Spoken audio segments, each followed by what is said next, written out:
All right, welcome back. This is Ryan, part of the Success Club, where we're bringing you new tips, strategies, successful things, as well as looking at some of the common denominators of successful entrepreneurs, business people, marketers around the world. And kind of like as a first introductory lesson, I wanted to focus on somebody that I've been following for quite a while now that I think is very successful in life and business. Has the skill and the mindset for it, and that's kind of Gordon Ramsay. And it's a really cool thing. Basically, I got somebody else talk to me about it, and he's really known for his, obviously he's known for more of his TV personality, which is pretty amazing, but also that he, as you know, he's I don't know, maybe you don't know, but he's a very successful, he's one of the world's most successful restaurateurs, where he's created, I think it's like around 21 different, majorly successful restaurants all across the world. And he's also a 5-star Michelin chef. So that's an incredible, resume. He's had an incredible life. And he's had multiple businesses with the restaurants, with being a chef, but also his television appearances, his book sales. He has multiple streams of income coming in, and he also has just a really captivating personality that's very interesting. So I've been watching a lot of, his first series I think was called Hell's Kitchen, where that's I think where he got famous, especially the U.S., where he was the most high intensity chef. But then his other one I think was a lot more deeper. Was called Kitchen Nightmares. And Kitchen Nightmares was about this failing restaurants in America. I think they started off in the BBC, but in America, he'd go to these failing restaurants, see the problem, and be able to try to fix it. And it's kind of a great thing because you kind of can see the similarities on his approach to success. You see also, the common characteristics of maybe the owners or the food or the quality, or the place.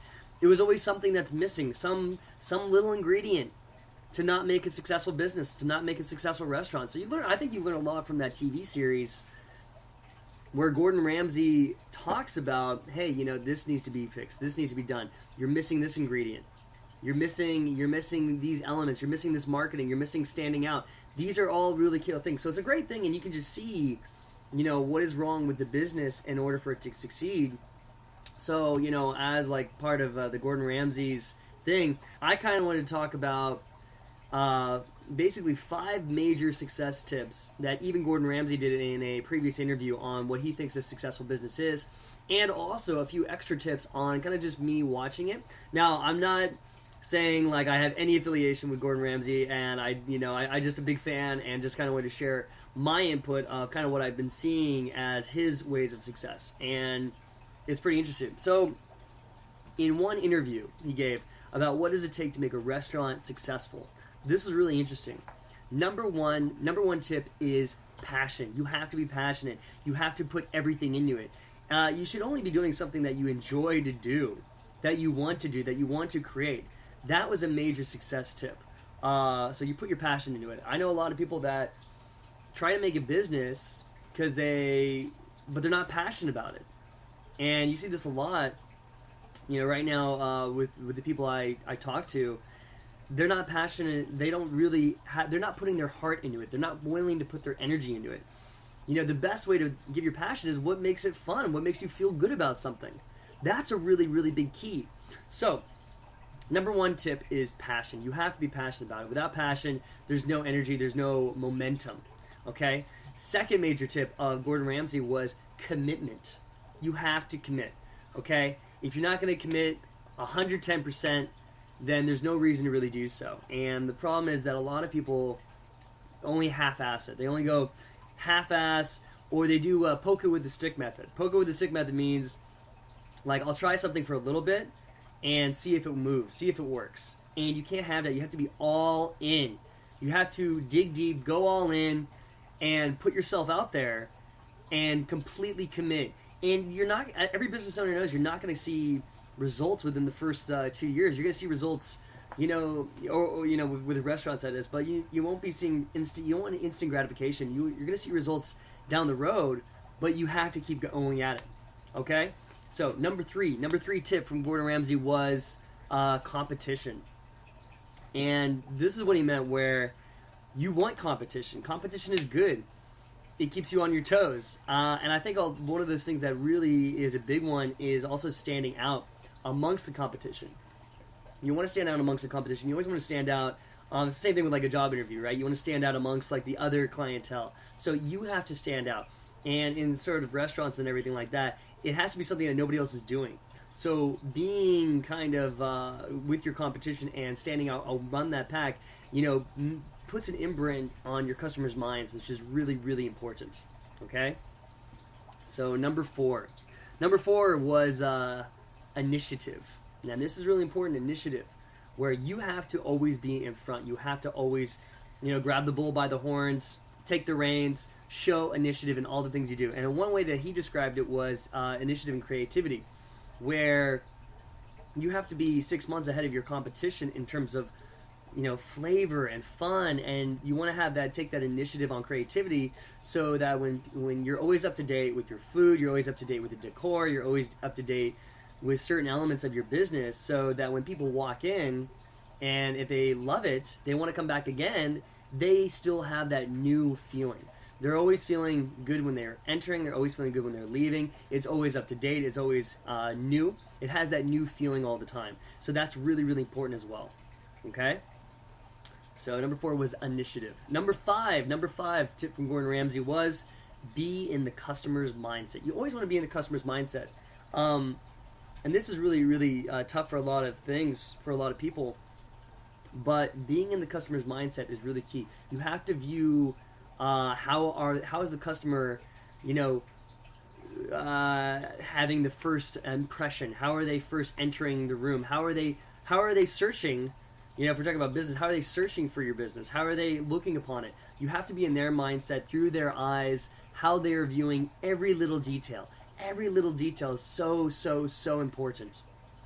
All right. So that was like the 5 steps. So just to repeat, passion, commitment, competition, initiative on creativity, and being in the customer's mindset was 5 things that he talked about during his interview. So some other things that I thought was really, really interesting that I've been watching. I watched a few of the seasons, and you kind of can see common characteristics, and kind of wanted to touch up on that. Was basically, he's really, really focused on presentation on the food, presentation on the business, his own personal presentation of his staff. He always talks about, when somebody walks up to the, into the restaurant, it has to have that presentation ability where it's already warm, vibrant, going in, has some energy. And they walk in, they walk through, they see the sign, there's already an imprint in their mind. They walk through the doors, there's an imprint in their mind. Who is their first port of contact? The person who is the maitre d' or the head waiter or whatever is super, stands out, but is super humble, kind, is willing to serve. It's really, really well. They do this a great job. So presentation, of course, presentation on the food. How is the presentation when it's, what makes them keep coming back? Another big tip that I noticed was standards. Standards was a big deal, and he always said, you got to have high standards. He has higher standards for his restaurant, he has high standards for his food, but he also has highest standards for himself. And having high standards where you put yourself up there and not willing to drop above that will keep, and if you have standards for every little thing, and he really talks about cleanliness a lot, you have to have high standards in your life. You are going to be a reflection of the standards you set for yourself. So that's a really, really big success tip, okay? Like I said also, he talks a lot about cleanliness. You can interpret that as, keeping, your office clean, your car clean, keeping everything organized, keeping every little thing. There's a certain thing about energy around a flow of energy, a flow of creativity, You want to keep your desk completely nothing on your desk except the thing you're working on at the time. Those types of things. So I'm just saying, taking these kind of Gordon Ramsay values, implementing in your own personal or public life is really key. Another thing was his supply line. Okay, supply line I thought this was really interesting, where he talked a lot about communication and how his attention to detail, and it was like every little thing. It was the cleanliness, it was the food, it was the decor, it was the presentation of the staff, it was the authority. All these little details are like the things that turn the wheel, and you got to make sure that the bolts are super tight. Every little thing has to have high standards, every little detail. So he was really exact on during your supply line, because it's like all those things create a foundation, okay? And the best way is communication, using your communication skills. There has to be one voice in the kitchen, somebody who's at the head, basically organizing everything. As well as in the business, sometimes there's business episodes where there's 3 owners and they're always conflicting. There has to always be one say. It's good to have advisors, but there has to be one say. And for example, if you're applying this to your own personal life, you have the say. It's good to get advice from people, but you have the final say. Another thing is your teachability, your flexibility. Where teachability is, what is your willingness to learn? What is your willingness to change? Flexibility is like willingness to adapt to the times and be in front of the pack. And this is a really big thing with Gordon Ramsay, because there's a lot of ones that are stuck in a time loop, or they don't change for years and years and years. And businesses adapt. You have to be changing all the time, and you have to change with that in a positive forward momentum. So that's really, really key, where he talked about you have to be the ability to change as well as the ability to push forward. Always be pushing forward. If you stay in the same, you're either growing or you're dying, okay? And that's really, really key, that you are always moving forward in a positive light with your food, with your business, with marketing, with relationships, all that stuff, moving forward upwards and onwards, okay? Another thing he talks about was, something that I observed was you don't have to reinvent the wheel. You don't have to reinvent like something completely brand new. Oh my God, it has to be brand new. Because usually they say, pioneering don't pay. That's a famous quote there.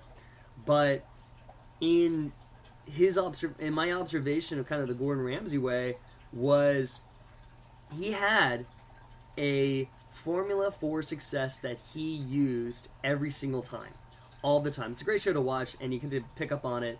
But those type of things are really key. It's a formula every single time. Every restaurant he went to, he'd look at it, see what the strengths and weaknesses are. He'd utilize the strengths, but always be improved on your weaknesses, so that everything has a great foundation, everything can run smoothly, it stands out, it attracts customers, and of course increases your business. So knowing that formula every single time, and it starts from the top down.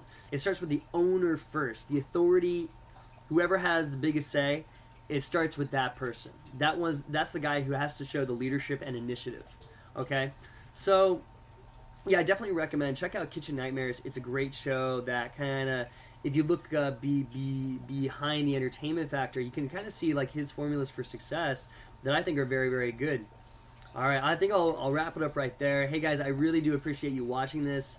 Feel free to check out our description below on maybe joining our business ventures that we have and being a member of our club, the Success Club. Check us out on Instagram, check us out on Twitter, and please share. We like it. Sharing is caring. All right? Check out our other links for how you can join your business and one of the ways that we make multiple streams of income, okay? All right, guys, thank you again for joining. Thank you so much. This is the Success Club. Cheers.